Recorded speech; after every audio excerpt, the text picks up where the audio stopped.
Bonjour à toutes et à tous. Merci de votre présence matinale et hivernale.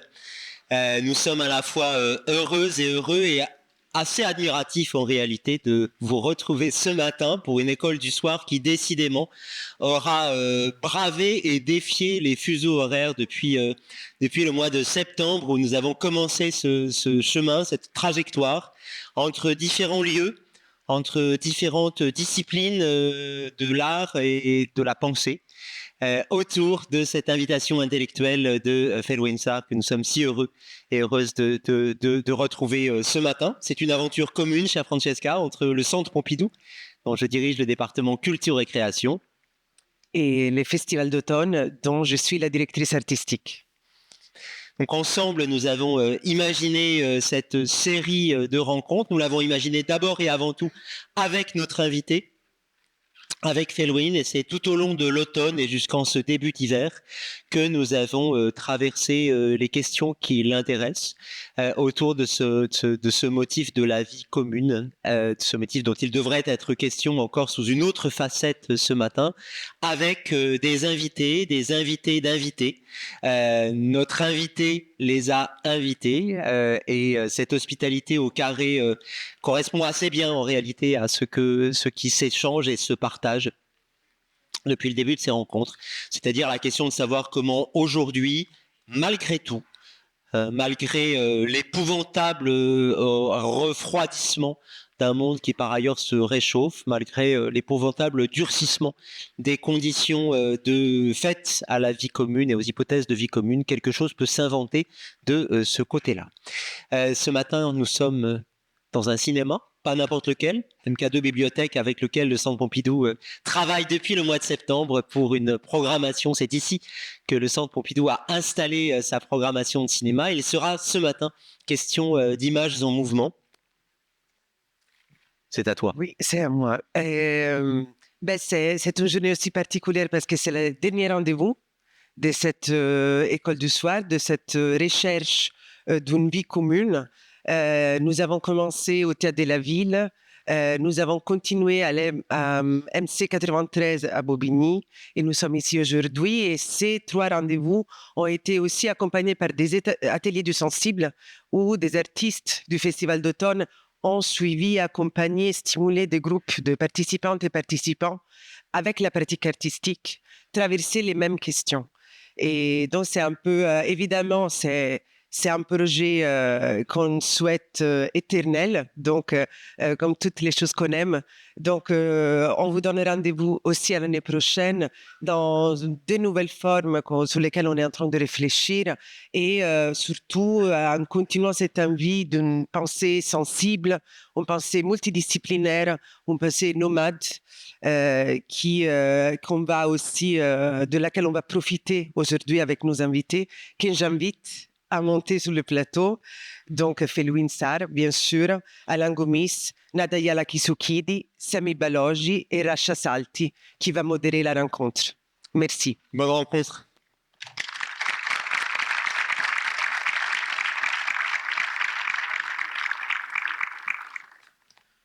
J'ajoute qu'une information, les premières 2 rencontres du Théâtre de la Ville et de la MC 93 sont maintenant en ligne sur le site du Festival d'automne et du Centre Pompidou.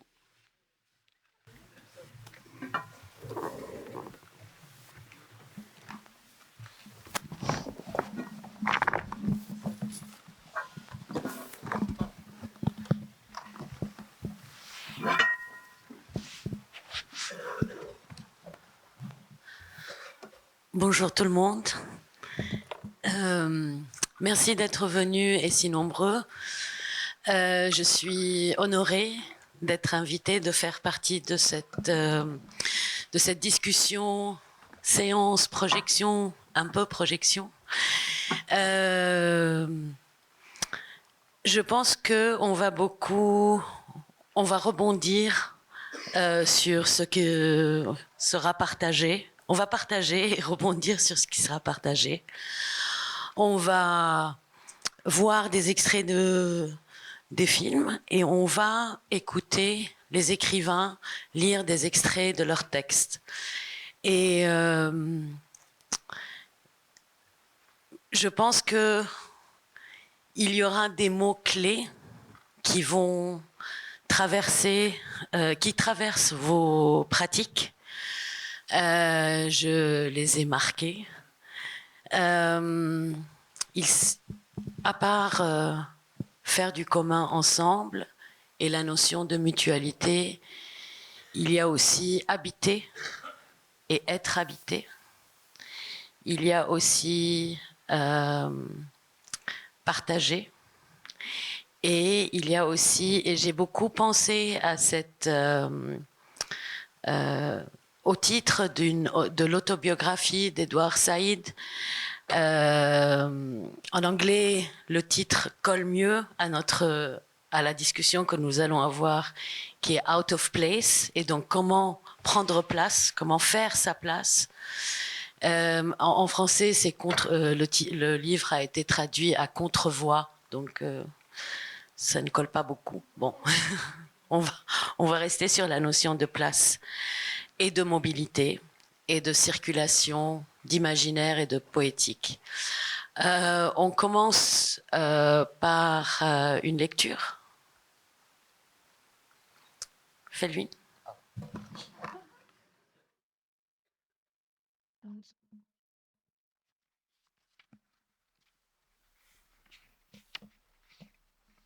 Je peux dire bonjour à tout le monde et merci d'être là un dimanche matin et merci à tous les amis qui sont venus répondre gentiment à l'invitation. Yala, Sami, Alain et Racha. Je vais vous lire des extraits que je tire d'un texte qui s'appelle Habiter le monde.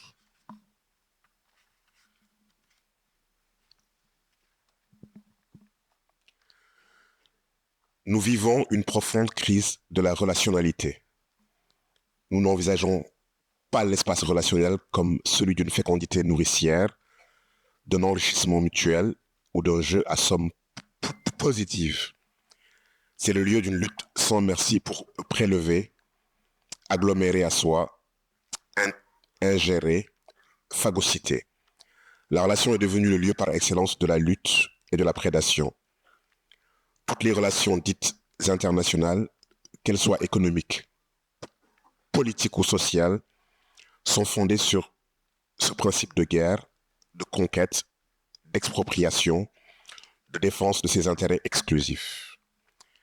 Nous avons théorisé et légitimé cet état de fait en présentant l'État comme une figure amorale qui n'a pas d'amis et qui n'a que des intérêts qu'il défend par tous les moyens, y compris les plus abjects s'il le faut.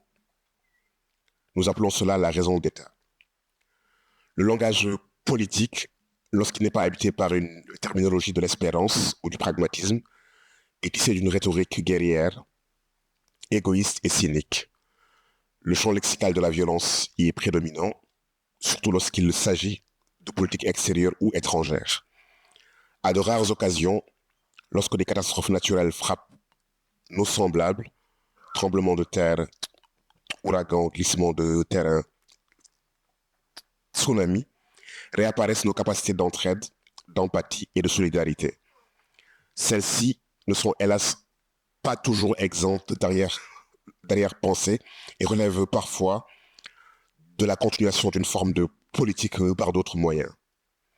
À l'époque qui est la nôtre, des notions comme la compassion, la solidarité, la générosité relèvent désormais d'une terminologie minorée, déclassée et philosophiquement dévaluée.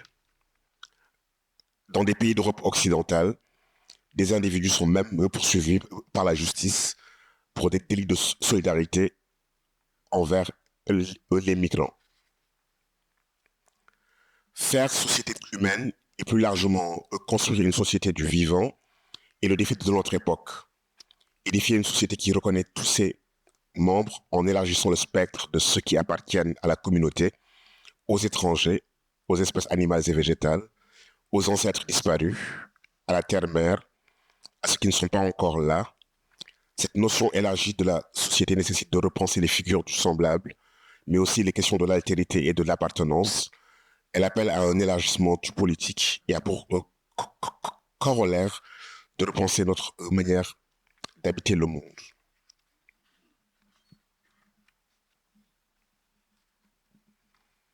Habiter un nouveau monde ou habiter celui-ci différemment nécessite de se dévêtir de l'ancien, de ses vieilles pans, mais surtout d'opérer une révolution culturelle conduisant à renouveler les structures psychiques de la communauté humaine.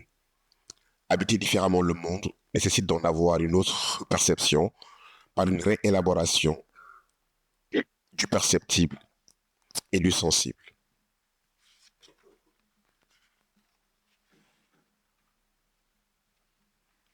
Habiter le monde, c'est habiter pleinement ses géographies, et pour cela y circuler librement. Aussi, faire du monde le territoire et l'espace de circulation des femmes et des hommes est un choix politique que nous pouvons faire. La libre circulation des individus et si on y consentait, ne poserait pas tous les problèmes que l'on imagine. Bien sûr, les pôles de richesse seraient attractifs et ceux qui en sont privés y convergeraient. Rien n'empêche cependant d'imaginer des mécanismes pour mieux répartir les richesses et les ressources et veiller à une meilleure équité territoriale mondiale en dotant tous les espaces de capacité en emploi, en éducation et santé, d'opportunités économiques. Ceci est une exigence éthique fondamentale de notre époque, car les inégalités et les disparités économiques et sociales sont le fruit d'un système de production et de répartition des richesses structurellement élaboré pour profiter à une minorité d'individus au détriment du plus grand nombre. Désarticuler ce système, le démembrer, le reconstruire sur des bases plus équitables est une nécessité morale et civilisationnelle.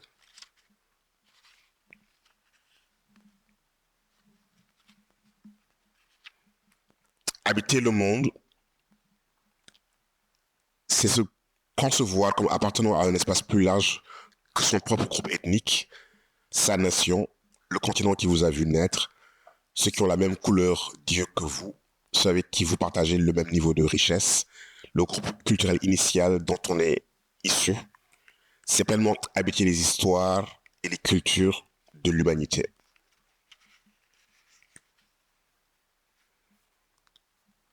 Endosser ses multiples visages, se sentir héritier des gisements de sens provenant de ces cultures plurielles, ne plus être d'une culture spécifique et particulière, mais partir de celle-ci pour habiter les imaginaires multiples, riches et féconds des langues du monde, de ces mythes, des déclinaisons multiples, des opérations de mise en sens que ces imaginaires permettent.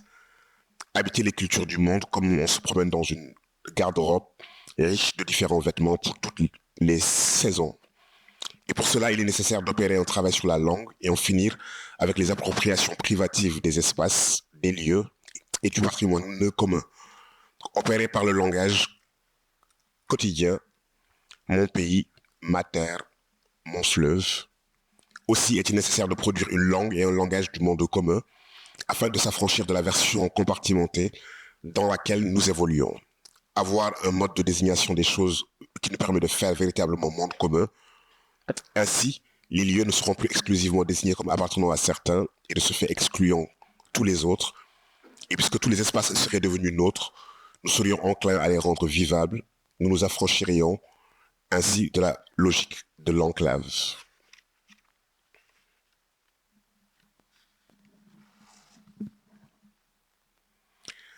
La vie humaine peut être comparée à une halte d'un voyage entre des lieux inconnus, un caravansérail où se rencontrent momentanément des pèlerins. Ce monde est semblable à une zone de transit où l'on passe et où ne demeurent que nos œuvres. On pourrait l'habiter comme un usufruit qui est temporaire, qui doit non seulement laisser la demeure habitable, mais l'embellir, la rendre plus fonctionnelle, l'enrichir de sens et si possible de beauté. Ce monde au sein duquel nous vivons est une œuvre collective que nous créons et produisons. Par la créativité, nous le rendons extensible et incommensurable. Par la poésie et les arts, nous pouvons habiter l'infini du monde, ainsi que ses dimensions les plus subtiles et les plus élevées. Il est possible de créer au sein de l'ordre ordinaire du temps une façon différente d'habiter le monde sensible, commun, une manière poétique d'être au monde.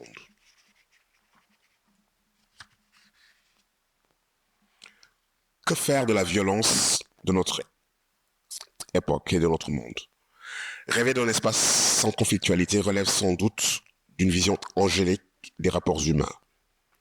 Nous produisons encore beaucoup trop de violences non nécessaires et improductives dans nos rapports sociaux. Celle-ci relève de la production à grande échelle des conditions de l'indignité humaine, de notre psychologie collective fortement marquée par la compétition violente, de notre conception excessivement punitive de la justice et pas assez réparatrice, de la faible valeur que nous accordons à l'intégrité morale et physique de l'autre, de notre propension à la désidentification aux autres, de notre accoutumance à la violence et aux formes de désensibilité que celle-ci entraîne, de sa fermentation et de sa mise en ébullition dans nos actes langagiers quotidiens. Pour mettre à distance le mal et ses multiples visages, il est nécessaire d'en comprendre les racines et les démêler, même si on ne peut en épuiser toutes les raisons, de rendre un fait qu'on sait terreau, mais surtout de lui faire face de manière implacable lorsqu'il prend les formes d'un nihilisme destructeur.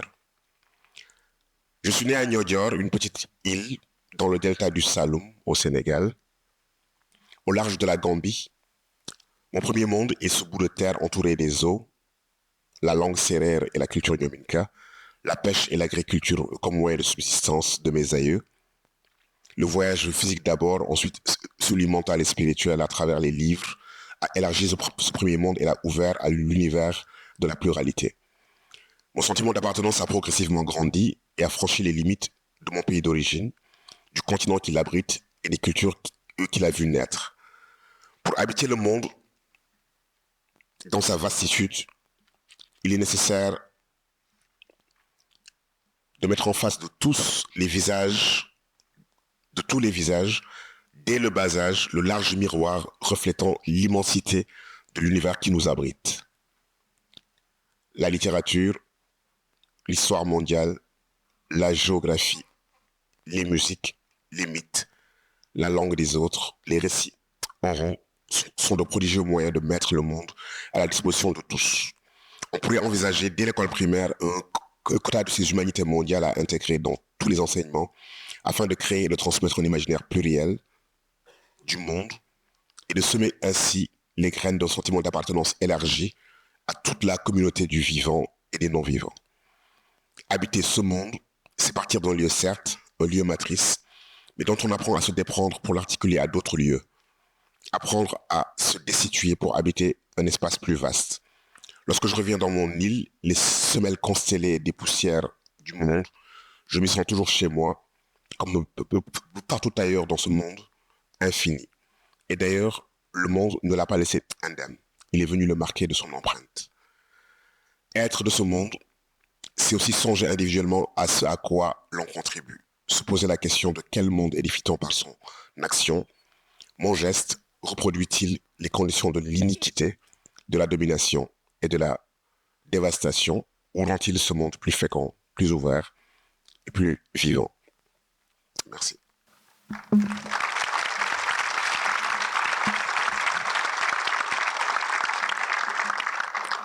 Merci Felwine.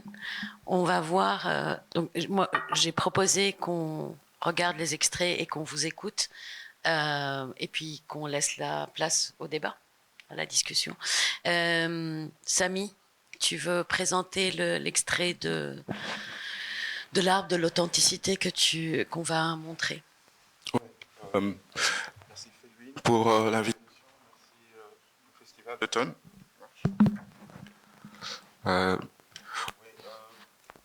Allô? Je sais pas. Allô? Alors, l'arbre de l'authenticité que vous allez voir, enfin la partie que vous allez voir en tout cas, vient d'un projet qui a démarré au moment de la mise en place de la Biennale de Lubumbashi. Enfin, je viens de Lubumbashi, du Congo, la République démocratique du Congo. Et depuis 2008, nous organisons la Biennale de Lubumbashi en invitant des commissaires et des artistes à pouvoir travailler sur place et porter des questions locales de cette zone fortement impactée par l'extractivisme, de pouvoir mettre ça en lien avec toute cette économie mondiale. Et en 2019, nous avions invité une chercheuse et commissaire du nom de Sandrine Collard pour pouvoir être la commissaire de la 6e édition de la Biennale de Lubumbashi. Et son intérêt s'était porté en fait sur la ligne équatoriale en fait qui traverse les 3 forêts, à savoir l'Amazonie, l'Indonésie et le Congo, sachant que le Congo, la forêt de Congo est la 2e plus importante en termes de réserve de carbone. Et donc elle nous invitait à repenser la relation à avoir avec ces 3 forêts comme étant à la fois un point de séparation entre l'hémisphère nord de l'hémisphère sud, et comment, à partir de toutes ces réflexions autour de l'anthropocène ou de l'impact des activités humaines sur l'environnement, comment, à partir de ces espaces qui peuvent être des espaces de rééquilibrage en termes de crise climatique, comment repenser l'habitation ou vivre, partager ce monde, en quelque sorte. Et, et je suis censé juste présenter une partie, voilà, mais je vous laisse regarder ça, qui est une contribution à cette conversation. Donc voilà, merci.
Au cours de sa célèbre traversée de l'Afrique de 1874 à 1877, l'expédition de Stanley fut attaquée en face de Basoko par une flottille de 50 embarcations et le combat fut un des plus rudes qu'elle eut à soutenir.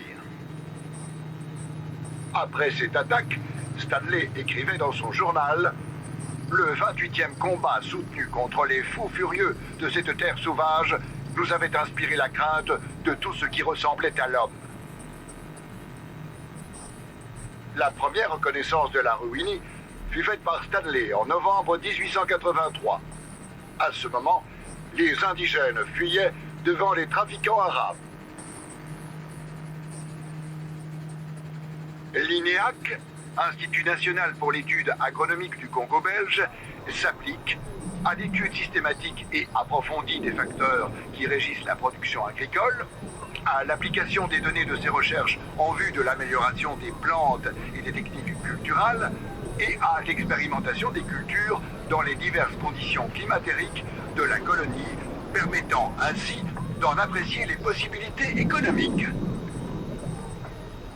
En dehors de Yangambi, l'INEAC possède pour ses recherches, ses essais, ses applications, ses expérimentations, un important réseau de stations réparties dans toute la colonie.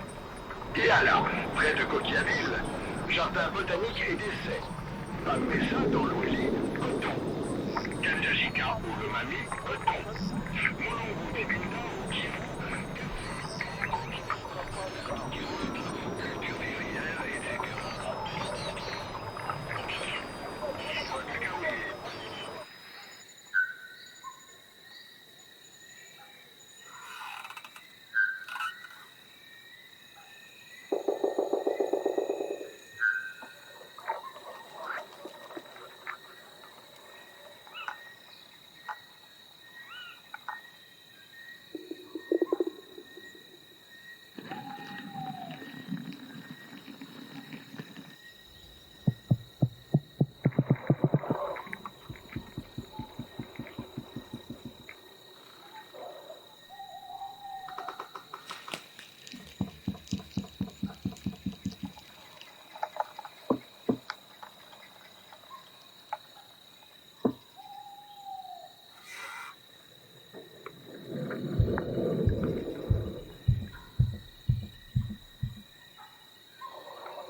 Je remarque je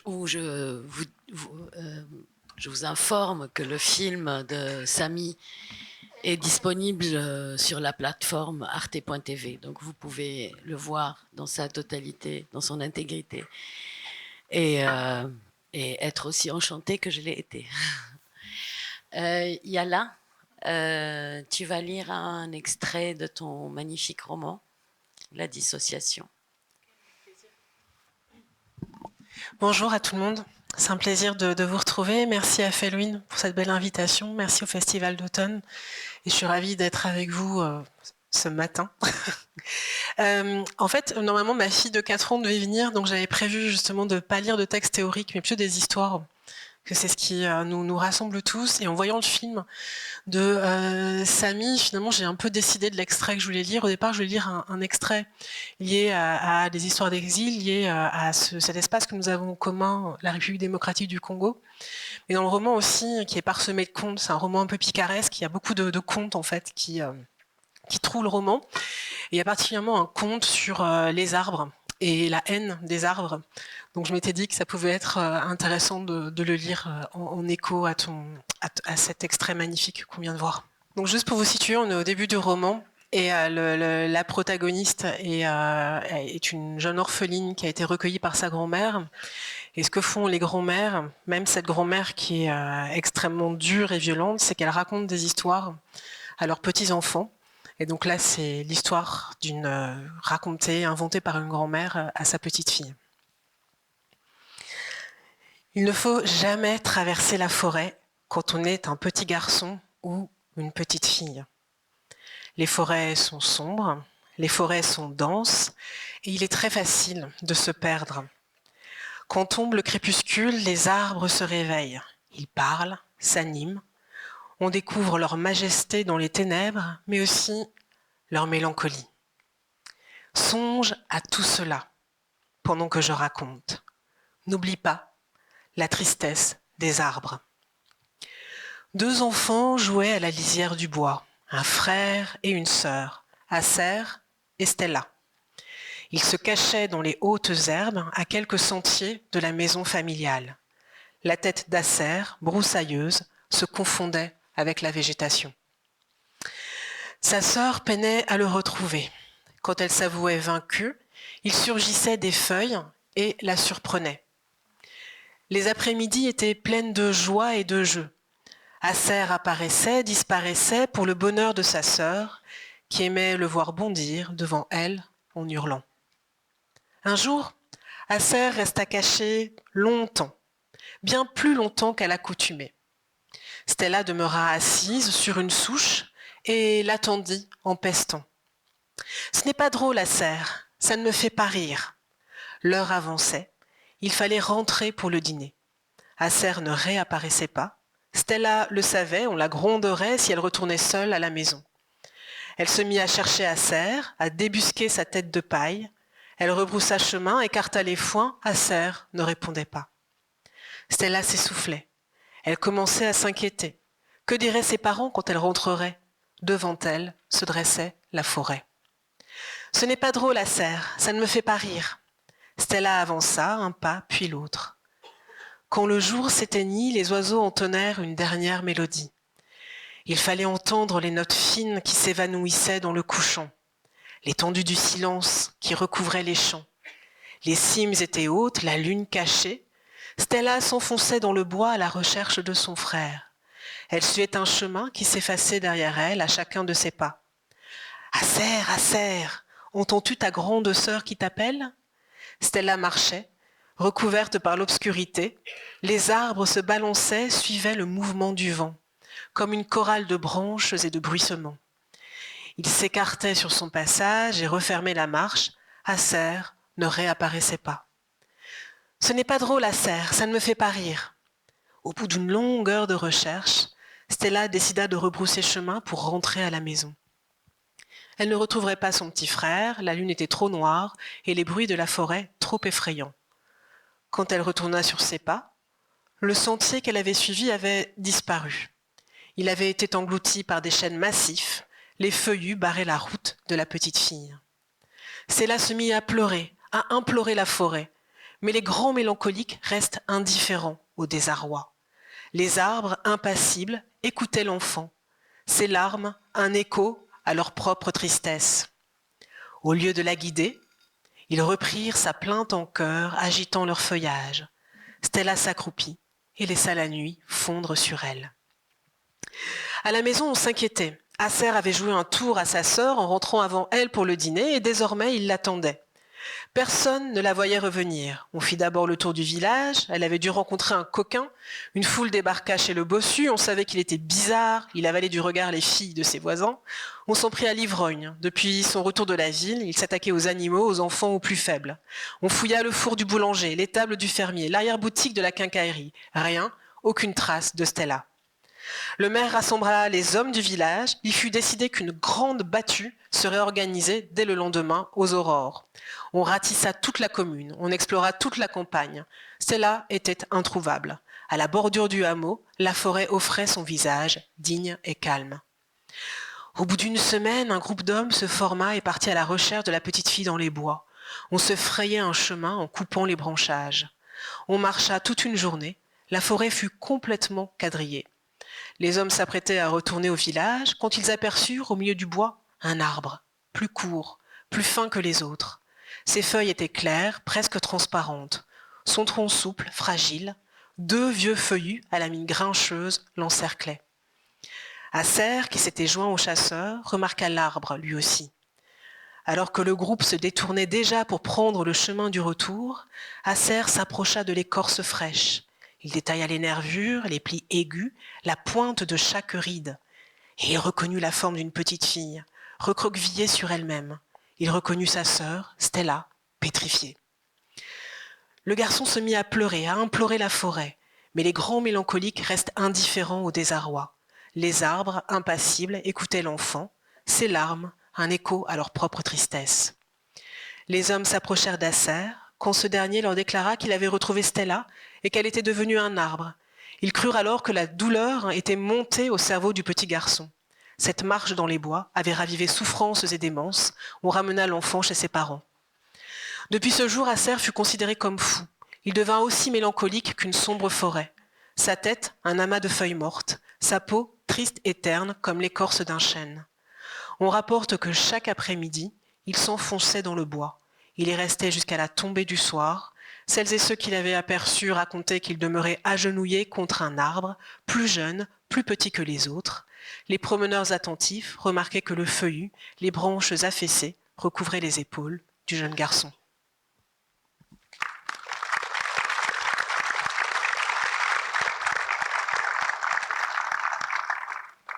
Quel cadeau, merci.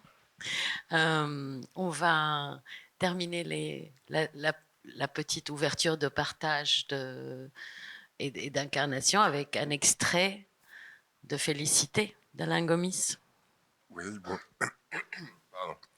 Bonjour à tous. C'est étonnant de voir autant de gens un dimanche matin dans cet endroit accueillant, mais bon, un peu froid aussi dehors. Ces drôles d'espace-là. En tout cas, merci Felwine, merci à tout le monde de proposer cette discussion. Quand j'ai lu le sujet de la discussion, je me suis dit, oula, c'est quand même vaste. Et alors, je pensais à cet extrait de film Félicité, qui est un film que j'ai tourné en RDC, à Kinshasa.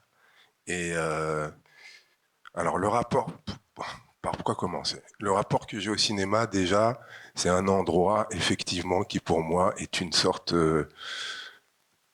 d'intimité partagée. C'est-à-dire que j'ai pu voyager à travers les films en étant une petite fille chinoise, un grand-père égyptien, etc. C'est-à-dire qu'il y a c'est ce qui m'a toujours fasciné déjà en tant que spectateur, c'est la possibilité de traverser de partager des expériences de vie différentes, d'être... oui, soit être quelqu'un, soit être dans ce cercle vraiment proche d'un personnage qui me permet d'évoluer avec lui et de voir, de ressentir le monde avec lui ou elle pendant 1 heure et demie, 2 heures. Et ça a toujours été pour moi une expérience fantastique. Et ça me paraît, dans la discussion qui est la nôtre, être un endroit où le cinéma peut participer à cette espèce de commun, un commun qui est un jeu qui dit nous. Voilà, c'est où voilà, c'est de certaine façon, on a une subjectivité qui devient plus large qu'elle-même quand ça se passe bien. Donc ça, il y a cette envie de cinéma là, comme une espèce de corps partagé.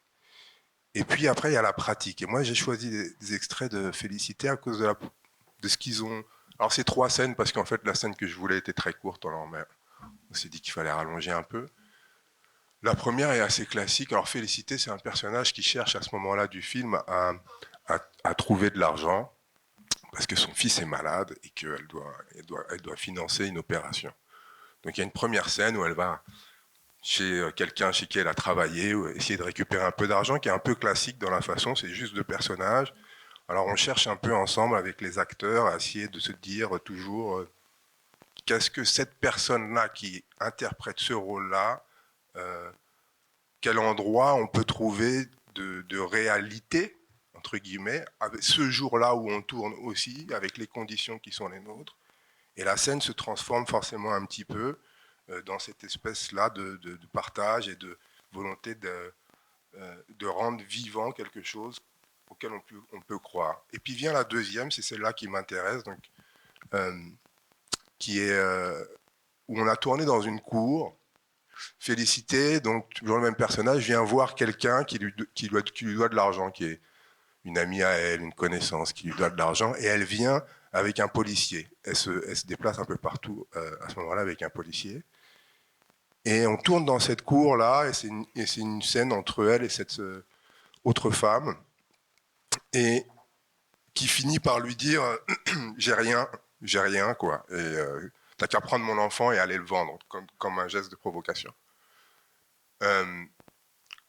Et là, les gens dans la cour dans laquelle on tourne, les gens qui sont là sont les gens qui habitent vraiment la cour. Et un monsieur se lève au moment où elle fait ça. Où elle propose elle lui dit vas-y, prends mon enfant. Et un monsieur se lève et en disant en gros, mais tu peux pas faire ça, tu veux pas vendre ton enfant, tout ça, etc. Et là, il se passe quelque chose qui moi me plaît sur un plateau et que j'essaye de plus en plus, vers lequel j'essaye d'aller de plus en plus. Et là, vraiment, ça a été une scène importante pour moi dans le vécu de ça. C'est-à-dire que ce monsieur, c'est comme s'il me disait, en gros, si j'étais là et que ça se passait devant moi, je ferais ça. Évidemment qu'il est conscient de la caméra, c'est qu'on tourne un film, tout ça, etc. Et il décide d'intervenir dans la scène comme ça. Et je trouve ça vraiment bien parce qu'il donne une sorte de vérité à ce moment-là. Et donc, il me demande si ça va, et je lui dis très très bien. Et du coup, la prise suivante et celle d'après, tous les autres de la cour se sont mis à intervenir, à rentrer dans la scène, quoi. Et ça a été...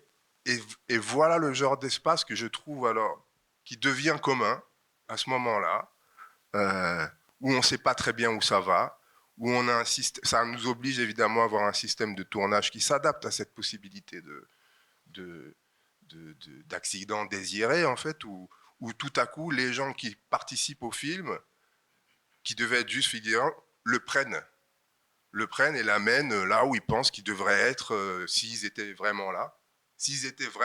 Tout en jouant avec la caméra. Donc c'est un espèce d'espace particulier. Tout le monde est conscient qu'on est dans une fiction. Donc il y a aussi cette façon de se mettre en représentation, d'avoir conscience de son image, à ce moment-là. On n'est pas seulement dans un rapport direct voilà, je ferai ça. Mais j'ai aussi envie de montrer que je ferai ça, en fait. Cet espace-là de fiction qui nous met en jeu, qui est un territoire assez agréable, confortable, parce que finalement, on n'y risque pas grand-chose et que du coup, on peut se mettre en jeu, on peut essayer des choses. Moi, je trouve que c'est un espace formidable à vivre. Les films, c'est bon, il y a un truc à la fin, on le monte, mais c'est pas tellement ça un film pour moi. Et c'est pour ça que j'aime pas les regarder, mais parce que, enfin, les mineurs, je veux dire, parce que c'est d'abord une expérience, c'est un moment, c'est un chemin vers, c'est pas tellement le résultat tel que après il existe. Donc voilà, c'est pour ça que j'ai choisi cette scène. Super. C'est un rituel.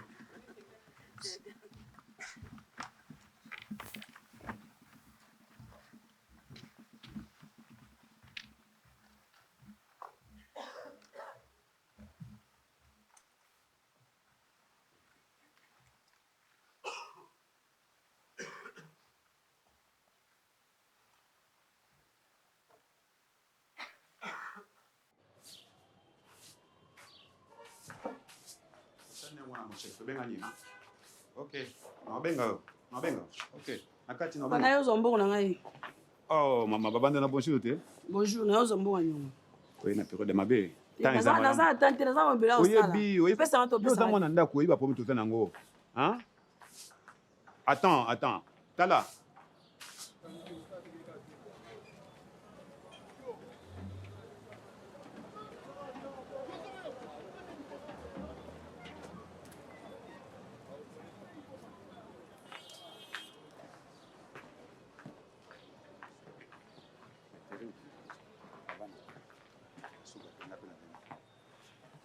Agent Faustin. 50 000 francs na ngai. Mais nayebisaki yo ke. Monsieur. Tambola to soke na biro. Oh, nini boko? Tika na yo dinga, tika na yi. Oh, obi na tambola to ke. Yo, comment ozande nini? Hein? Ozo simanga bo, yo dinga. Futambango wana simoto molile ko ingela ondako wa. Yo dinga ite, monsieur, yo dinga ite. Yo, olongwa musala, na mono suate. Na mona ba makono na mikiwa na. Futandembongo. Oyoki, nayebisi. Mama, pesa no bongo.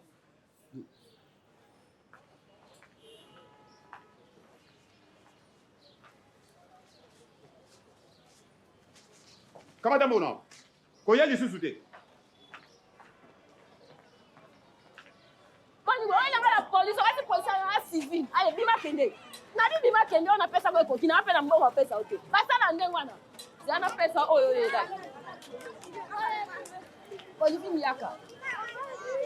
Asa mwana nga lelo akekoteka. Nikola nyongo pona lobi pe na lembi. So mwana nga yo akekoteka o zomba mwana yo yo ya kingai. Pas ça dans ndengwana. So mwana yo akekoteka. Comme ça. Papa fait ça et mwana papa aso mwana yo. Akekoteka mwana aso mwana. Kwani weko. Siko akekoteka mwana na police nenga tabu. Akimba na malembe. Bonite. Yo mtu kana nyongo na yo zote kwa mbongo. Kolo bana malembe kutaka kwa police. L'État akusambisa biso mama te nango poni botika kangana basala bongo ata bino moko basuka tala misu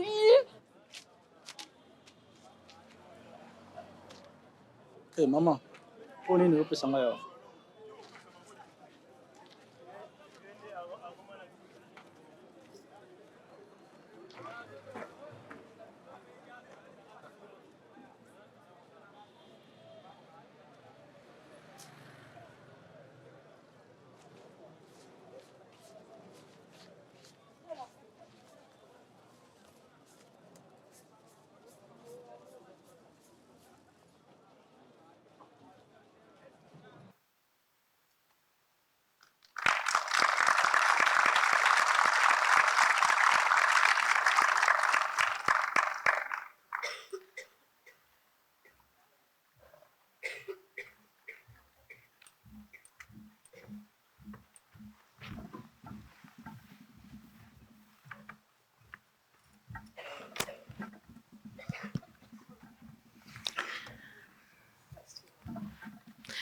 Parfois, les philosophes écrivent de merveilleux romans. Parfois, des plasticiens font des films magnifiques. Parfois, un historien de l'art devient un cinéaste extraordinaire. Et parfois, un professeur d'économie chante, écrit des romans, des textes pour la scène. Ce qui est magnifique dans cette assemblée, c'est la porosité des pratiques que vous habitez et comment peut-être l'une nourrit l'autre, je ne sais pas. On va en discuter. De là où je viens, et ce n'est pas Paris, ni Marseille, ni la France, la notion de... Ici, j'ai appris que mutuelle veut dire quelque chose de très particulier. C'est un bureau avec des gens et il faut se disputer tout le temps. La mutualité, je sais que de là où je viens, la mutualité est la règle de survie des gens qui n'ont pas accès à beaucoup de choses. Et que des communautés de quartiers dans un même immeuble, dans une tribu, improvisent des sortes de caisses solidaires pour se protéger, pour quand quelqu'un veut marier un enfant, enfin un de leurs enfants. Donc la mutualité est une sorte de garantie contre plus d'agression, plus de violence d'un système ambiant. Et c'est comme ça que les gens ont survécu. Dans habiter le monde ou être habité, trouver sa place, il y a aussi agentivité. Et je voudrais qu'on discute de ces mots, de ce qu'ils résonnent, ou peut-être vous voulez réagir à ce que vous avez vu ou entendu. Mais je voudrais juste vous remercier pour la petite magie comme ça de vous écouter, dire des mots qui vont nous habiter et de nous avoir montré des images en mouvement qui aussi vont m'habiter. Je ne sais pas comment vous voulez commencer.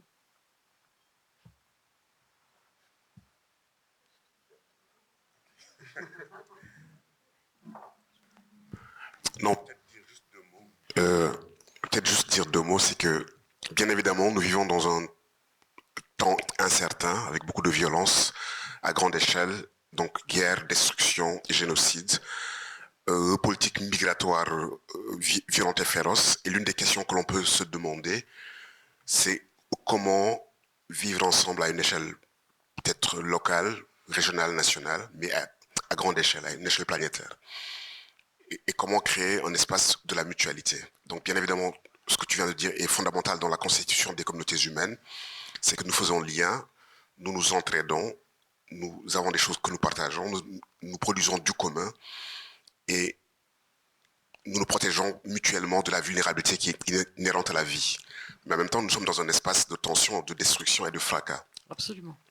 Et la question, c'est déjà comment ne pas renoncer à des choses fondamentales pour tout le monde, le droit à la vie, à une vie qui vaut la peine d'être vécue, qui est digne, qui est épanouie, le droit à la terre, le droit à la mobilité, le droit à des aspirations plurielles qui donnent sens à notre humanité. Et à nos échelles qui semblent microscopiques et individuelles, pour moi la question c'est de me dire que faisons-nous face à ce que l'on pourrait percevoir comme une grande crise de la mutualité, même si on l'a réinscrit dans le cycle de l'histoire et qu'on sait que les sociétés humaines n'ont jamais été le lieu d'un long fleuve tranquille et qu'elles alternent entre des moments de tension et des moments de crise. Mais à chaque époque, la question, elle se repose de quels sont les fondements d'une vie commune, d'une vie mutuelle, d'une paix profonde et d'une relation qui est de qualité entre les humains. Et je pense que c'est des questions sur lesquelles on peut peut-être tenter d'apporter chacun à partir de son lieu, de sa perspective, de ses pratiques, de son regard au monde et du monde qu'il construit, chacun dans son espace ou des mondes qu'il construit, mais quelles sont les sagesses qu'il peut transmettre. Et peut-être il y a aussi un désir de ne pas abdiquer, de ne pas consentir à la culture de la ligne de front, à la culture de la tribu, ou ne pas poser un regard absolument cynique, même si lucide, sur les mondes en train de se défaire, et peut-être l'orienter vers la possibilité des mondes à faire, plutôt que d'être devant le spectacle grand, là, et fatigué des mondes qui se défont. Et devant ces mondes qui se défont, que faisons-nous? Que pouvons-nous faire? Que voulons-nous faire et que devons-nous faire? Alimenter les imaginaires et les faire circuler. Yala, tu voulais réagir à la notion de l'espoir comme catégorie politique ou... Oui, merci. Oui, c'est pas du tout une catégorie politique pour moi, en fait. Ça l'a été peut-être longtemps, un moment où mobiliser la question de l'espérance pouvait être nécessaire pour orienter une action politique, mais c'est une catégorie maintenant que je déteste, mais un point, enfin, qui me met en colère même. Dès qu'on mobilise l'espoir en fait pour inviter les gens à agir, je pense qu'il y a tellement de mensonges que je préfère me passer complètement de cette catégorie. Et je me rappelle à un moment précis, parce que bon, c'était au moment il s'avère que je suis partie vivre aux États-Unis à un moment choisi, le moment de la campagne présidentielle que nous venons de vivre, entre Kamala Harris et Donald Trump. Et je me rappelle en fait que l'arrivée sur la scène de Kamala Harris après l'abdication, enfin je sais pas comment on parlait, après le retrait voilà, de Joe Biden, et j'ai senti qu'il y avait une espèce de vibration, il y a un espoir. Et c'est incroyable en fait comme ce moment a été un vrai moment d'aveuglement. Et comme finalement, face à ce qui était en train de s'annoncer, je ne parle pas de prophétie autoréalisatrice, finalement, il y a quelque chose qui nous a affaiblis. Et paradoxalement, pour moi, la catégorie d'espoir, avec tous les aveuglements qu'elle produit, tend à nous affaiblir, à être une espèce de narcotique pour la lucidité. Et je pense qu'on peut tout à fait produire un combat qui, ici et maintenant, sans nécessairement avoir un horizon d'avenir. Et c'est vrai que moi, dans les... on va dire ça y est, c'est identitaire, mais non, c'est pas identitaire. Moi, je me nourris énormément des luttes en fait qui ont été produites dans les mondes noirs, qui sont des luttes sans espoir, qui sont des luttes où il n'y a pas d'horizon, mais où justement un ensemble d'éléments font que les individus sont amenés à tenir pour précisément ne pas être réduits en fait, ne pas voir leur vie diminuer. Donc je ne sais pas dans quelle mesure ça entre dans nos réflexions, mais on n'a vraiment pas besoin d'espoir pour la lutte. Et au contraire, en fait, c'est... Ah, merci. Et c'est pas parce qu'il n'y a pas d'horizon, en fait, que les choses ne doivent pas nous engager à agir. Personnellement, ce monde-là, tel qu'il se situe, tel qu'il se construit dans plusieurs espaces, je n'en veux pas. Et on est nombreux. Est-ce après ce qu'on sait où on veut aller personnellement? Je ne sais pas, en fait, mais ça n'empêche pas d'affirmer un refus dans des pratiques quotidiennes, etc. En plus, on a beaucoup parlé de la RDC, qui est vraiment un lieu dans lequel je ne vis pas, mais qui est un lieu qui suscite énormément d'attachements, en fait, pour moi, des attachements qui ne relèvent pas du nationalisme, ni du patriotisme ou autre. Mais c'est vrai qu'on est confronté à un pays qui demeure, après 60 ans d'indépendance, une immense zone planétaire d'extraction, en fait. Moi, j'appelle pas ça un pays. Donc toutes les questions de souveraineté, tous ces concepts-là des catégories politiques un peu modernes qui sont censés structurer nos manières de penser le politique s'effondrent complètement. Il faut pouvoir penser les choses différemment. Mais la question de l'habitabilité de ce lieu où moi j'ai une partie de mes ancêtres, où j'ai ma famille, où en vivant dans d'autres espaces, que ce soit aux États-Unis ou en France, les relations se construisent autour de rapports de prédation manifestes. Eh bien, objectivement, si vous me demandez comment j'envisage les choses dans un contexte en plus de guerre, actuellement, je ne pourrais pas vous parler d'un paradis. Par contre, je ne pourrais jamais vous dire qu'il ne faut pas se battre. Ça, c'est une position qui n'est pas possible. Donc, je n'ai pas de problème, moi, à envisager une résistance qui invite à naviguer à vue, qui invite à peut-être pas forcément savoir où on va.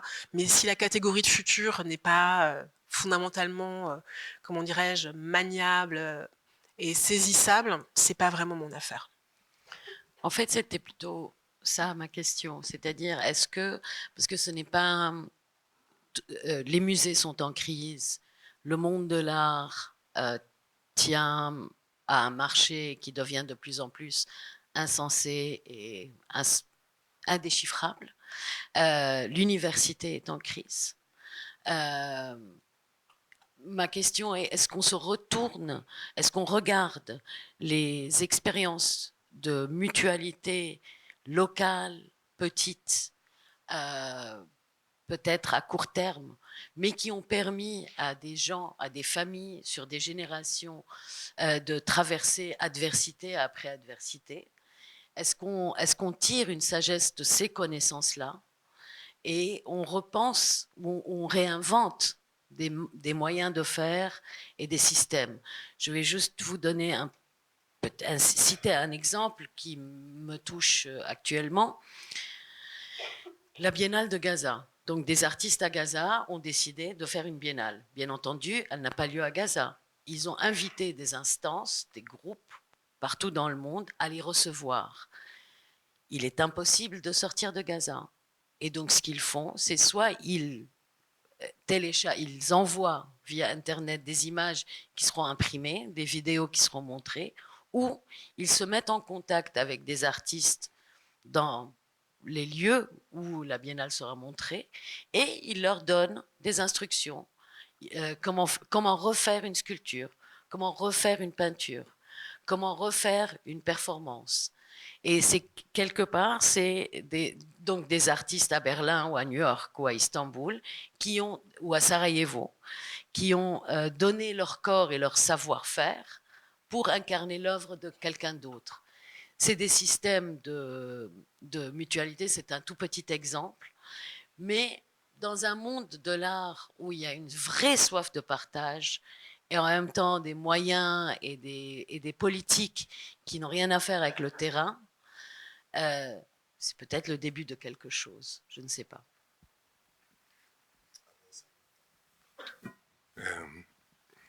Est-ce que ça marche? Oui.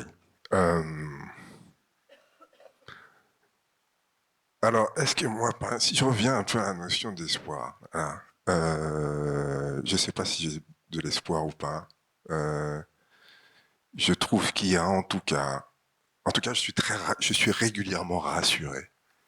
C'est-à-dire que dans cette espèce de tableau difficile, quand on le prend de façon comme ça un peu large, qu'on parle de structure et des choses comme ça, dans ma pratique, parce que je ne peux parler que de ça, qui est celle de faire des films, les miens, celle de participer aux films d'autres, et dans l'enseignement, entre guillemets, l'accompagnement de jeunes qui veulent faire des films.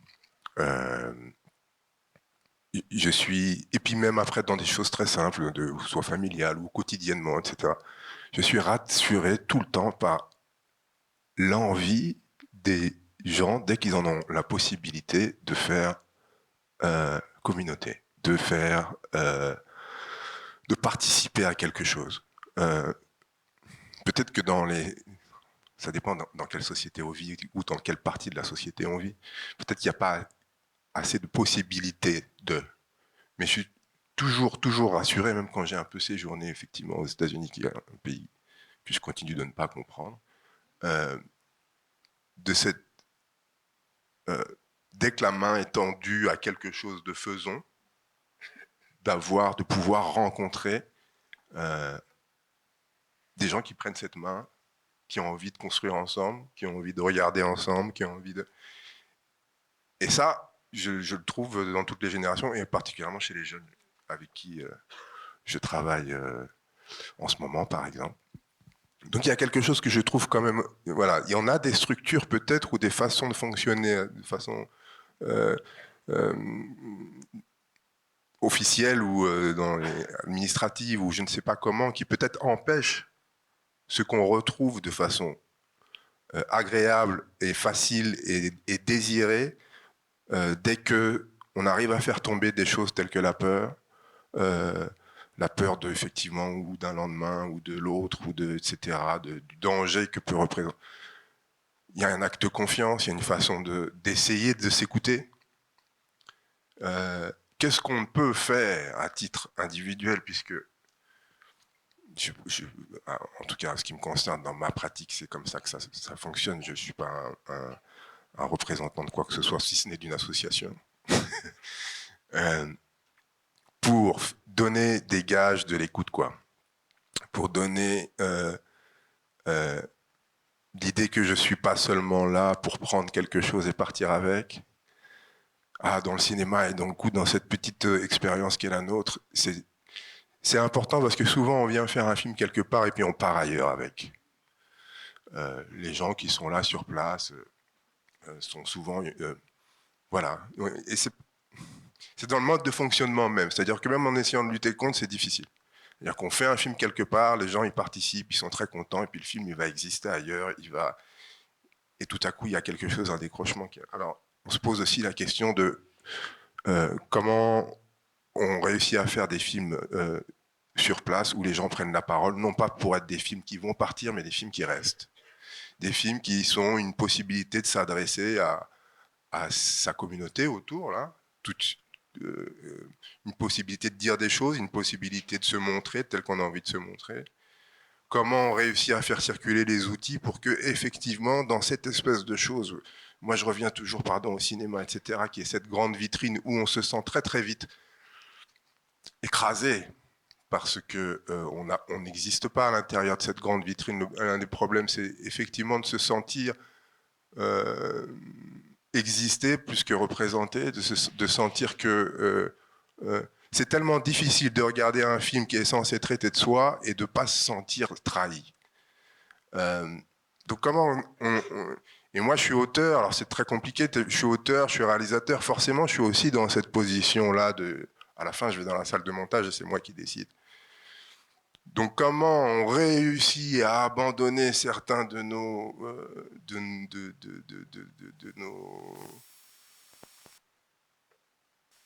notre pouvoir finalement de décider, de faire, d'être à la fin celui qui va formater la chose. Et comment ça se partage et comment dès le début on essaye de s'ouvrir, d'avoir cette sorte de confiance et de véritable. Et je pense que c'est un terrible effort, que c'est loin d'être facile, quoi, que c'est quelque chose auquel on est rappelé dans ce qu'on fait, et moi dans ce que je fais en tant que personne qui fait des films tout le temps, et que j'y arrive moyennement.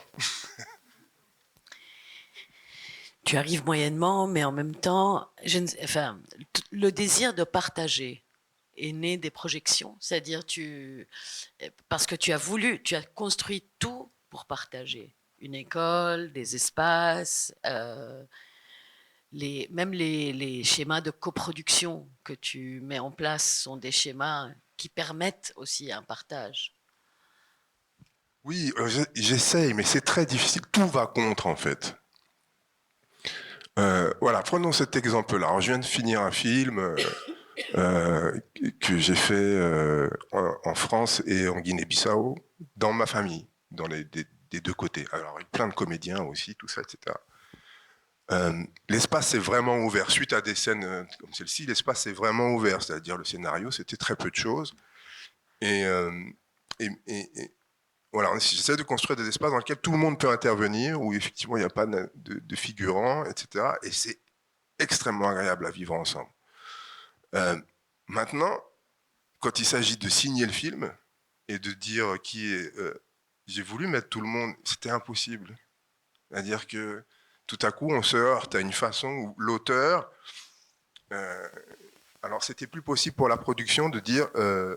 moi, j'avais écrit au générique scénario tout le monde. Ça rentre pas dans les cases de la répartition des droits d'auteur et tout ça, etc., quoi. Donc, j'aurais dû m'en rendre compte beaucoup plus tôt, en fait, pour réussir à le faire entrer. Mais on est sans arrêt, ensuite, dès qu'il s'agit de formaliser, en train de se bagarrer avec des choses qui vont contre nos volontés de partage. Samy, ta pratique aussi t'a mené à construire des espaces de partage. Ouais. Je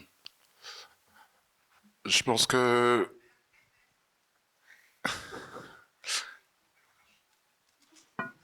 ça rejoint un peu la film que j'ai présenté.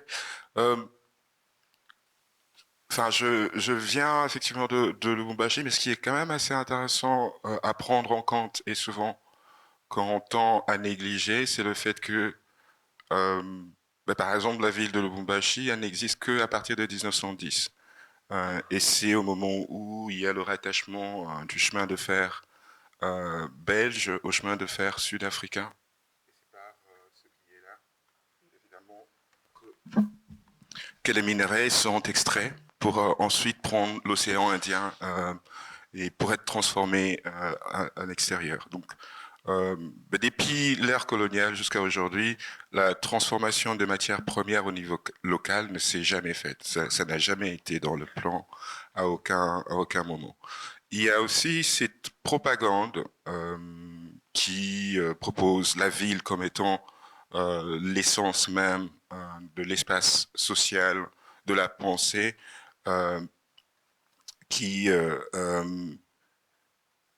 cette propagande qui s'est proposée comme étant celle qui apporte la civilisation, en fait, basée sur cette trinité à la fois de l'Église catholique comme étant vraiment le centre d'éducation et d'évangélisation des jeunes et l'administration coloniale et l'industrie minière comme étant l'espace de travail.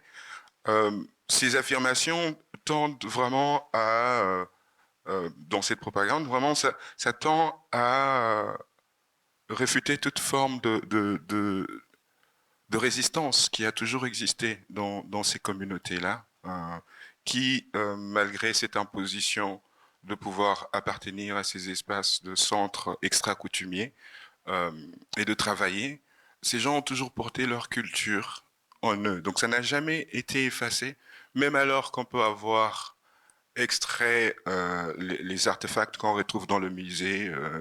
Donc il y a toujours eu une forme de résilience, de résistance et d'adaptation, qui est une forme assez hybride et assez polyphonique, en fait. Mais dans ce rapport à l'extérieur, ce qui pose toujours problème, c'est que, par exemple, moi, je parle français, mais on va penser que toute ma pensée n'est que français, n'est que en français. On oublie tout ce qui qu'on va peut-être appeler d'ordre traditionnel, mais pourtant ça ne l'est pas. En fait, c'est une forme qui s'adapte et qui me permet d'être multiple, en fait, sans être dans une forme de décolonialité ou quoi. Enfin, pour moi, c'est une évidence parce que je suis composé de cette multiplicité et que je peux appartenir justement à plusieurs réalités qui ne sont pas en fait contradictoires. En fait, il y a un chemin, il y a un cheminement qui se fait de soi. Et donc, je pense que dans le morceau que je montrais, il y a à un certain moment, dans ce guide touristique, on parle par exemple de l'expédition de Stanley qui rencontre ces sauvages et à partir de ce moment s'établit une certaine peur du sauvage, quoi. Enfin, cette peur justement qui a toujours été au centre de la modernité comme manière justement de pouvoir dompter l'autre et de l'intégrer en fait dans cet espace linguistique, moderniste, technologique, comme espace formaté, quoi, dans lequel et pour moi, enfin, toute la proposition ici et c'est des espaces de partage. Pour moi, c'est comment aller dans ces autres espaces épistémologiques qui sont propres aux cultures locales, et qui sont ces espaces dans lesquels on peut trouver, comme d'ailleurs la modernité le fait, propose des mythologies on va apporter la civilisation, on apporte la modernité, on est universel, on a une certaine formation, mais et le roi qui débarque, qui en fait l'arbre du roi, ainsi de suite.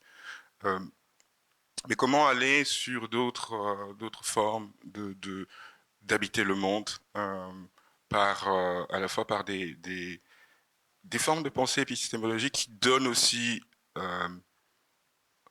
aux espaces, aux arbres ou au territoire une certaine forme de sacralité. Et donc je voulais trouver un moyen par lequel est-ce qu'on pouvait confronter quand même, parce que même quand on parle d'anthropocène, on le parle depuis la condition humaine. C'est toujours dans la mesure où comment on domine, ou comment on peut comprendre le monde et trouver des solutions par rapport au monde.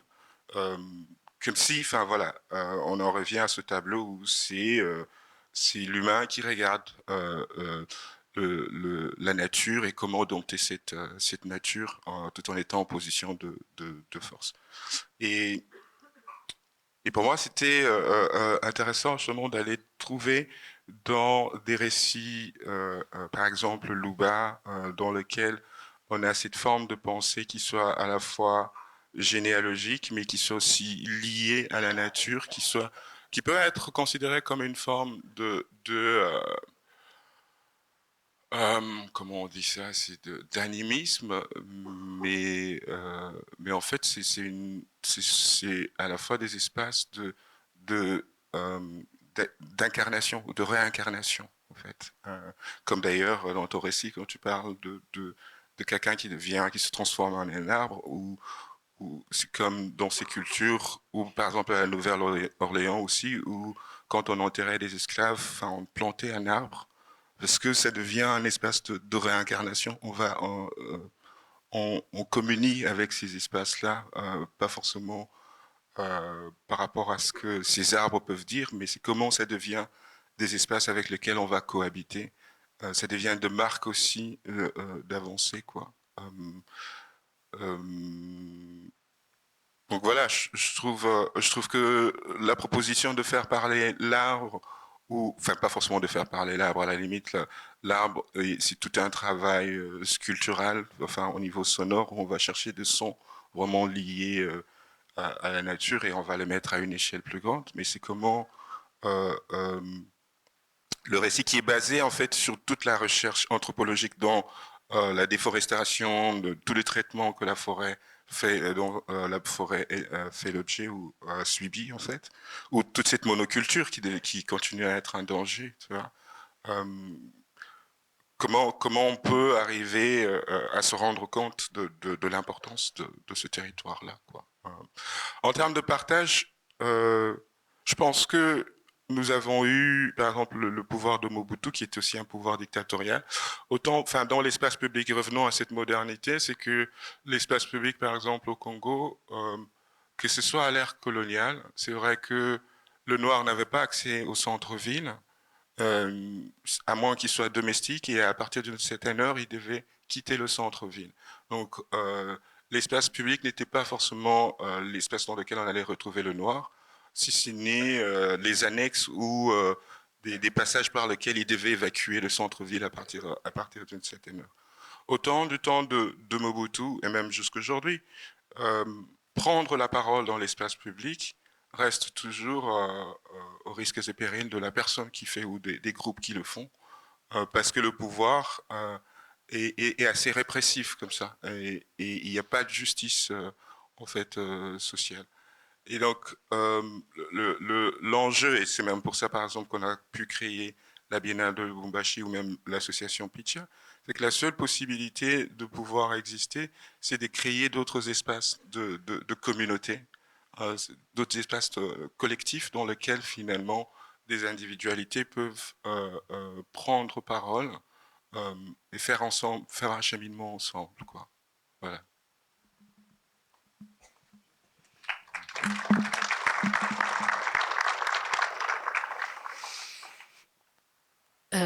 Felwine, est-ce que tu penses qu'un départ serait de parler d'habiter et d'être habité? Est-ce que c'est le moyen d'être dans le monde qui ouvre des champs de possibles, à la fois aux connaissances héritées,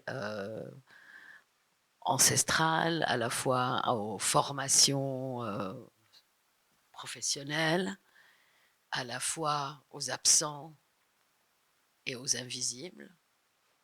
Est-ce que c'est un départ, au lieu de dire empathie et compassion et ces mots qui semblent se cogner au mur et ne pas produire des ouvertures ou produire des résonances? Je pense que le langage est un lieu où on peut tenter de refaire le monde, et peut-être c'est un lieu miroir. Et pendant longtemps, la question d'habiter m'a habité. Comment habiter le monde, jusqu'à ce que je me rende compte que peut-être dans la terminologie d'habiter, il y avait un inconscient que je n'interrogeais pas, et que l'une des tâches, c'était de se défaire de l'habiter, je dirais, conquérant et colonial. Occuper un espace, l'habiter, donc l'investir, donc se l'approprier. Bien qu'il y a une nécessité d'être quelque part, d'être présent, et que peut-être, bien évidemment, donc la dialectique d'être habité, d'accueillir, d'absorber, d'être dans un rapport de mutualité, de circularité avec les entours, pour ne pas utiliser le mot environnement. Donc, permettait de se décaler et d'interroger cette chose difficile à faire, c'est de sortir d'une centralité ontologique, métaphysique qui a été la nôtre, et ne pas tomber dans les deux extrêmes, l'écocentrisme absolu et l'anthropocentrisme absolu. Et quel est le bon lieu? Et que peut-être le langage, il permet de faire ce travail-là, une tentative réflexive, même s'il ne résout pas le rapport au réel simplement. Il ne suffit pas de changer les mots. Et à partir de quel moment, peut-être, ce travail sur le langage et sur ce qu'il nous dit, ce qu'il ne nous dit pas, nous amène à tenter de nous déplacer dans une manière d'être présent au réel. Et donc, j'ai bien entendu ce que Samy disait avec cette élaboration, tu vois, autour d'une cosmologie, du lien en dehors de la centralité de l'humain. Et bien évidemment, c'est des questions que pose notre époque traversée par les grandes crises écologiques. Mais j'ai le sentiment qu'en fait, le langage ne suffit pas. Je pense que c'est un point de départ, mais qu'il ne suffit largement pas, et que probablement il nous enferme autant qu'il nous permet de dire et de nous situer. Et que la question se pose dans un espace beaucoup plus expérientiel que linguistique. Mais en disant cela, je ne récuse pas la catégorie langage. Je veux dire, c'est le premier commun, la langue. C'est le premier commun, elle nous définit, elle nous permet de parler, elle nous permet de créer des communautés. Mais je pense que c'est un lieu aussi, justement, c'est un lieu qui des fois, nous emprisonne dans des rapports, dans des modalités d'être que nous ne questionnons pas. Donc, lorsque je reviens au concept d'habiter, pour moi, la question, c'est peut-être maintenant comment, justement, déshabiter, comment désinvestir les espaces que nous devons désinvestir pour laisser la possibilité à la mutualité d'éclore, d'être, de s'articuler, puisque peut-être que nous aurions trop habité un certain nombre de lieux et d'espaces. Et en disant ça, je me rends compte de la difficulté de la tâche et je me rends compte qu'il ne suffit pas de le dire.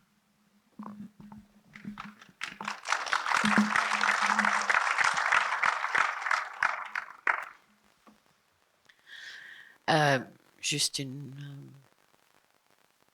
petite pensée. Je ne sais pas si vous voulez réagir à ce que Felwine a dit. Je n'ai pas le choix, donc réaction sous contrainte.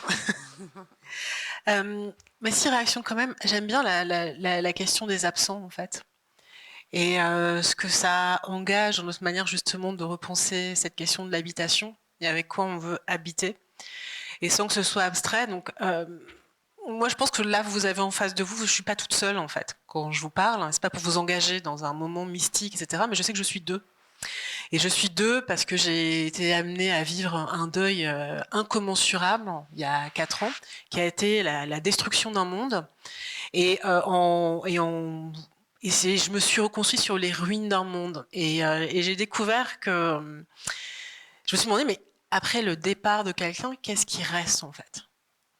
Et moi, je pensais qu'il me restait que de l'identité, peut-être, je porte un nom. Il reste peut-être éventuellement des souvenirs, mais après le départ d'une personne aimée, j'ai dû me rendre compte que tout un espace solide d'habitation se déroulait sous mes pas. Et par exemple, pour le dire de manière... Je ne vais pas vous raconter l'histoire, c'est trop personnel et je sais que je vais pleurer parce que je suis fatiguée ce matin et j'ai vraiment pas envie de vous infliger ça. Mais je me suis toujours très longtemps définie, puisqu'on parle toujours de ces questions des modes d'identification, comme appartenant à une diaspora. Une diaspora congolaise en Europe, m'invitant à habiter sur 2 lieux en même temps. Bon, je suis née en Belgique, mais j'ai grandi en France, donc franco-congolaise. Et ça, ce récit-là, en fait, c'était le mythe dans lequel je me suis construit pendant 40 ans. C'est long, une vie. 40 ans d'illusion, c'est pas mal. Puis après, tout s'effondre. Et la question, je me suis dit, mais j'habite où, en fait? Donc c'est aussi pour ça que j'ai eu besoin de quitter la France pour me dire, bon, je mets ces 2 espaces loin, etc., pour comprendre. Et je me suis rendu compte, en fait, qu'à l'occasion de cette disparition, ce qui me restait de plus puissant, et ce dont j'avais hérité, c'était pas forcément d'une terre, c'était pas forcément de tradition, c'était certes d'un nom, etc., mais tout ça ne pesait pas au regard des récits dans lesquels j'avais été construite en tant qu'adulte. Et ces récits, ce sont des récits d'émancipation puissants. Ce sont des récits de rêves de terre puissants, Dans le film de Samy, il y avait le nom de Paul Panda Farnana, qui est un immense intellectuel panafricain qui a fait des rêves éveillés assez fous au début du XXe siècle. Donc il a participé à la Première Guerre mondiale auprès des Européens, etc. Il faisait partie de l'effort de guerre, donc ce sont des Congolais qui étaient ramenés.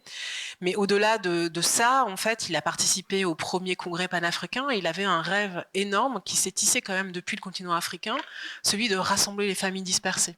C'est-à-dire de rassembler tous ces hommes et femmes qui ont été transbordés, comme dirait Glissant, depuis le continent africain vers les Amériques et les ramener sur les terres africaines. Et c'est ça l'indépendance. L'indépendance, c'est juste ça. C'est pas juste se dire nous serons de grands empires, de nouvelles nations souveraines, et nous allons reconquérir le monde. C'est au moins, dans un premier temps, réunir les familles dispersées. Et moi, c'est dans ces grands rêves-là que j'ai grandi, dans des rêves de militants qui se sont forgés dans les années 50, 60, qui ont rêvé un pays, peut-être la RDC, et qui n'ont pas pu vivre dans ce pays, qui sont partis en exil et qui ont fait des enfants dans l'exil. Alors la question, c'est, pour moi, c'est pas tant qui suis-je en fait, en termes d'identité, de nationalité, mais plutôt de quel rêve j'ai hérité et à partir de quel rêve je me réactive dans ce monde en fait.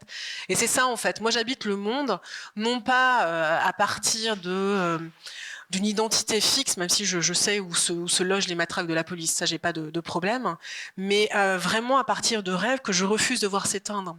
Et il faut vraiment penser que le continent africain au XXe siècle, ça a été une immense matrice productrice d'utopie, de réinvention des manières d'inviter le monde, parce qu'il y a énormément de pays qui sont nés en fait des indépendances, et où la grande question qui s'est posée pour un ensemble d'intellectuels, d'activistes, c'est de se dire mais comment de colonies, c'est-à-dire de zones d'extraction radicale qui sont pas des lieux d'habitation, transforment, comment de ces colonies fabrique-t-on des pays, c'est-à-dire des lieux dans lesquels les individus peuvent exister peut-être en tant que citoyens et participer collectivement à l'élaboration de ces espaces.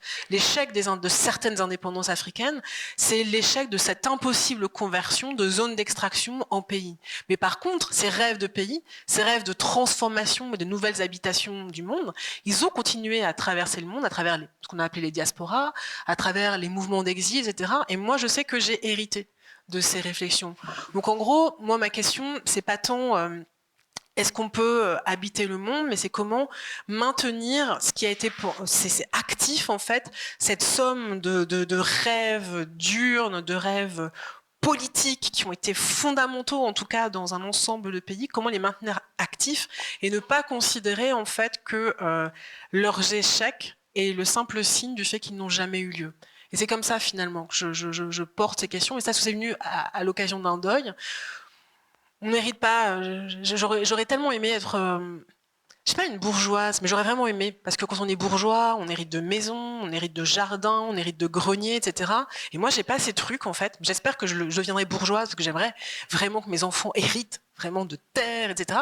Par contre, on hérite quand même, j'ai quand même hérité d'un truc un peu de pauvre peut-être, mais c'est des grands rêves, et ces rêves-là, ils ont une valeur, et peut-être qu'il serait temps qu'on crée un parti lumumbiste en France, pour transformer la vie politique de ce pays, parce que les rêves de Lumumba sont très très actifs, et ce que j'ai compris, c'est qu'on pouvait déterritorialiser des rêves en fait. Ils naissent d'un lieu, mais ils peuvent tout à fait encore circuler dans d'autres lieux.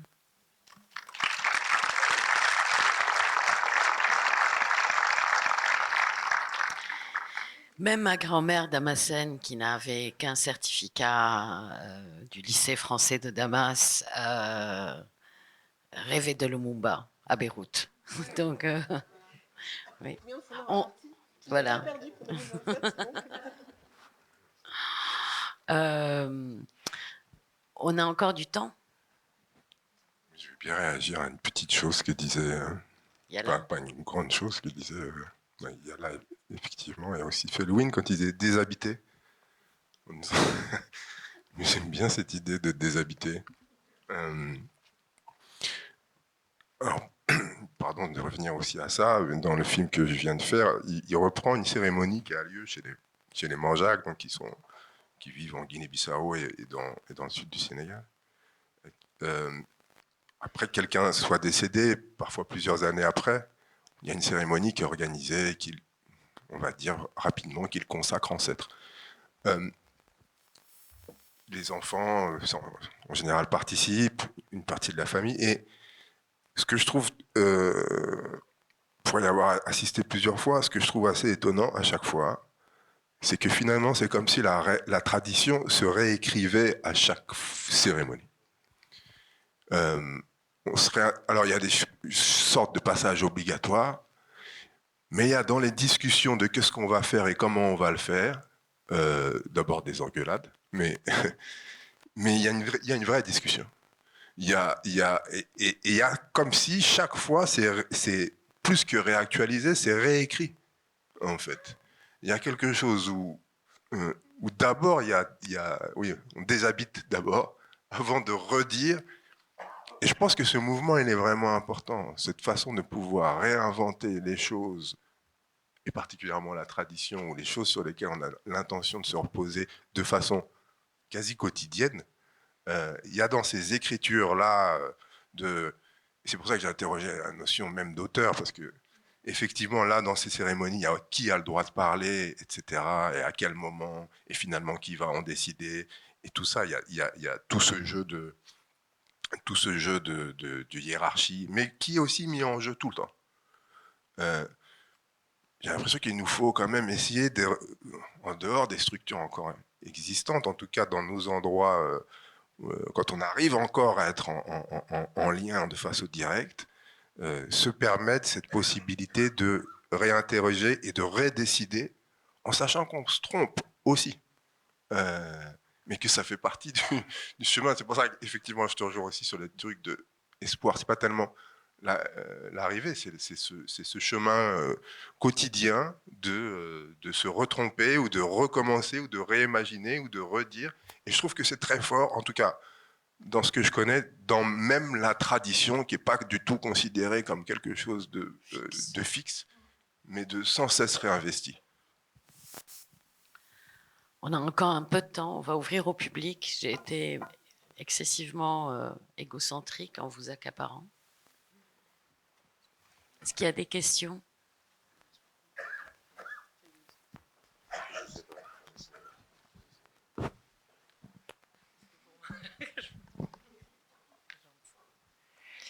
Merci beaucoup pour vos différentes interventions. Je voulais remettre en parallèle deux des dernières interventions de Nadia Yalakousikidi sur la question de l'espoir. Et je reviens là-dessus parce que j'ai deux casquettes, une casquette de chercheuse en droit, ce qui effectivement n'est pas nécessairement la discipline de l'espoir, mais ensuite une autre qui est sur les études de l'anticipation, et donc notamment les questions des rapports au futur que les individus entretiennent, où on a pas mal de travaux, que ce soit d'artistes, de scientifiques, qui ont réaffirmé leur possibilité d'occuper le futur. Et ainsi de dire que voilà, there's black people in the future. Et ça, c'était vraiment avec cette idée de réaffirmer une catégorie de l'espoir. Et je comprends tout à fait là où vous voulez en venir quand vous indiquez qu'il vaut mieux préférer la tangibilité de la lutte plutôt que l'immatérialité de l'espoir. Mais quelque chose qui m'a interpellée, sur lequel je voulais vous entendre davantage, c'était le fait de distinguer le savoir de la possibilité d'espérer. Quand vous dites « je ne sais pas ce qu'il peut se produire dans le futur » et potentiellement ça peut être quelque chose de mauvais, et donc comme je ne sais pas, l'espoir me met dans une position d'aveuglement. Et ça, c'est quelque chose que je n'étais pas sûre de parfaitement comprendre quand je vois vos travaux sur les archives du présent, quand je vois les différents courants de pensée, les rêves dont vous venez de parler aussi tout à l'heure dans votre intervention. Je voulais savoir s'il était possible justement de désolidariser la notion de savoir de l'espoir et ainsi un peu réinvestir cette catégorie qui pour vous est tombée en désuète. Je comprends tout à fait le rapport politique, mais justement, est-ce qu'on peut politiser cet espoir d'une façon qui vous semble plus pertinente? On va prendre, merci pour votre question, on va prendre une autre question ou deux. On en a deux.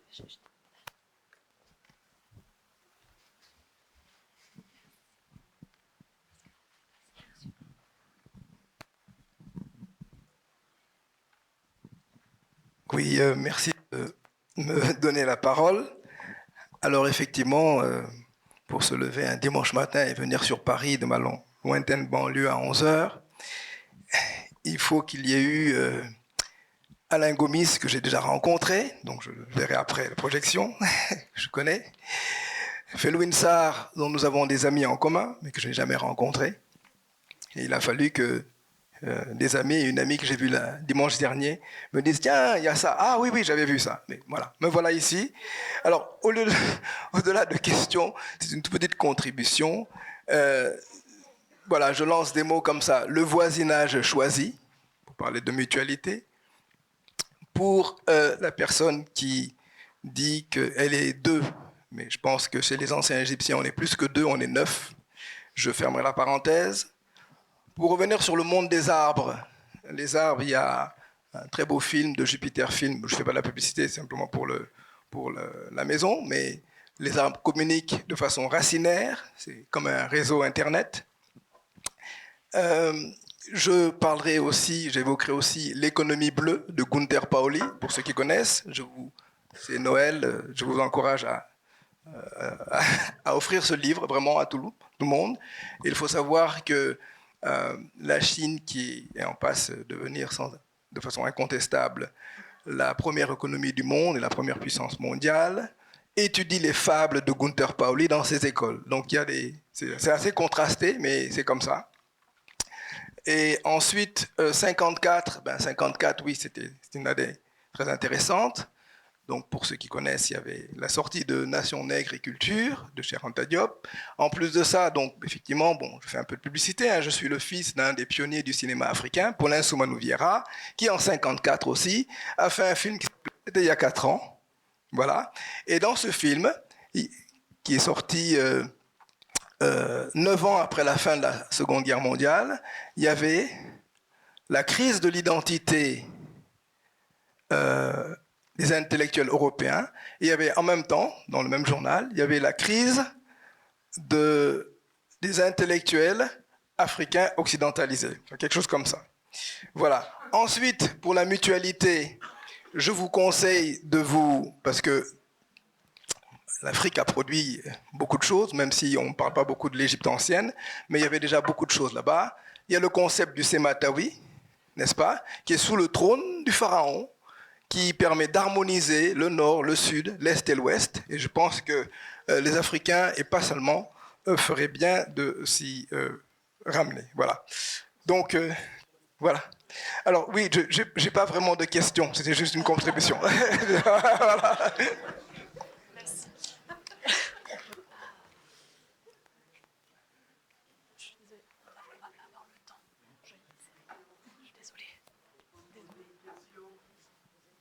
On va pas avoir le temps, je pense. Je suis désolée.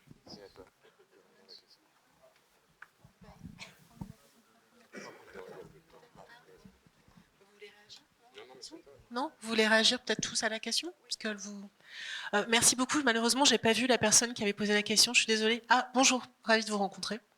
En fait, il y a aussi une catégorie que j'aime bien, c'est la bonne surprise.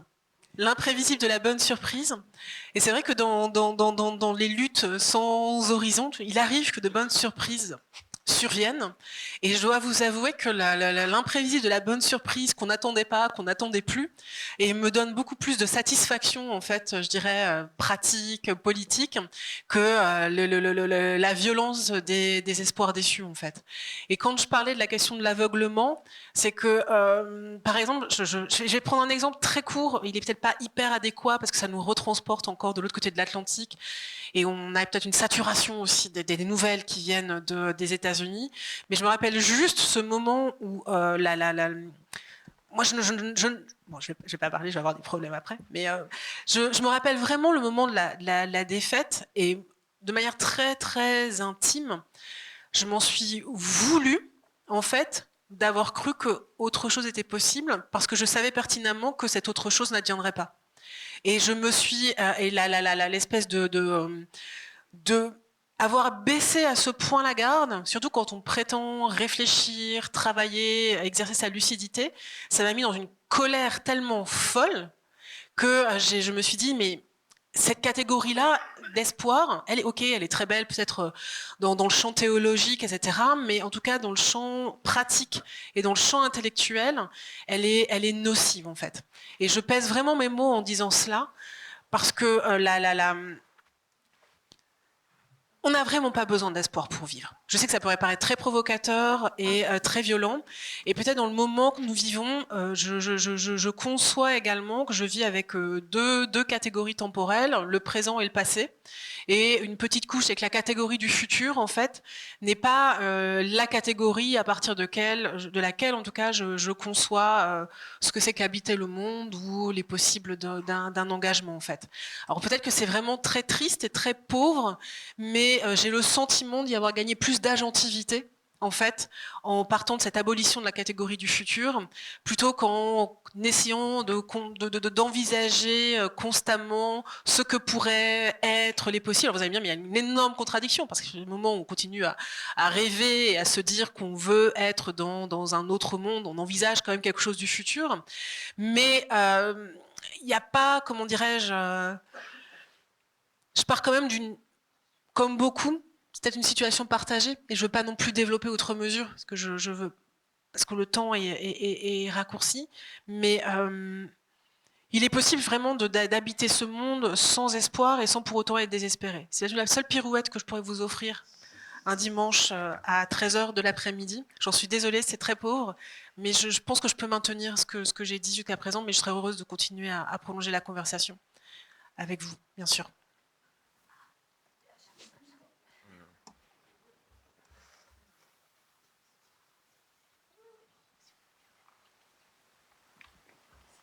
Je voulais pas. Ouais, mais je ne vais pas longtemps élaborer, je vais juste donner deux cas ou deux réflexions en partant de ce terme qui parle de hier et de demain à Kinshasa, ce mot qui est le même. Donc quand on veut parler de hier à Kinshasa, on dit lobby, et demain on dit aussi lobby. Tout dépend de la manière dont la phrase elle est formulée. Si elle est formulée au passé, alors ce lobby veut dire hier. Et si on dit, si la phrase elle est formulée au futur, alors lobby devient demain. Mais dans tous les deux cas, ce qui est quand même intéressant, c'est que le seul moment où on peut définir ces deux temporalités, c'est aujourd'hui. Donc c'est vraiment aujourd'hui. Ça met nos actions. Et cette communauté que nous pouvons créer ne dépend que des actions et des négociations en fait que nous mettons en place aujourd'hui. La question de la négociation m'amène à la deuxième réflexion sur toute la question, par exemple, de chez les Luba, la communauté Luba au Congo, où on dit que la vérité est un sujet de négociation. Donc c'est comment, dans nos engagements finalement, que nous arrivons à mettre en place une communauté, une réalité qui se négocie. Donc il n'y a pas de vérité absolue, quoi. Ce qui amène à la cohabitation. Voilà. C'est intéressant ce que tu viens de dire, parce que là, et ça répond également à ce que vous disiez, mais j'étais engagée dans un projet artistique à Kinshasa, une biennale d'art contemporain, Yango, et c'est vrai que le thème qu'on avait choisi renvoie effectivement à ce que tu disais, et la note dans laquelle s'étaient engagés les artistes, c'est une note qui abolissait la catégorie du futur et qui disait « Tokozela lobite », nous n'attendrons pas demain, en fait. Ce qui va se produire, nos actions, c'est aujourd'hui. En fait, je voulais juste, peut-être, dans la discussion, intégrer l'idée d'utopie, peut-être pour la substituer à l'espoir, et dire qu'au fond, si on définit l'espoir comme l'idée que le champ des possibles reste ouvert, que la matérialité du réel n'est pas figée, elle n'est pas définitive, qu'on peut déplacer le réel, et que dans la lutte, on considère que ce qui se donne comme allant de soi ne va pas de soi, que le réel a ses potentialités, et qu'on l'extrait de sa catégorie théologique, on peut repolitiser cette catégorie si on en fait juste un espace ouvert et projeté avec l'idée que, quelle que soit la manière dont les choses se configurent, le possible demeure ouvert.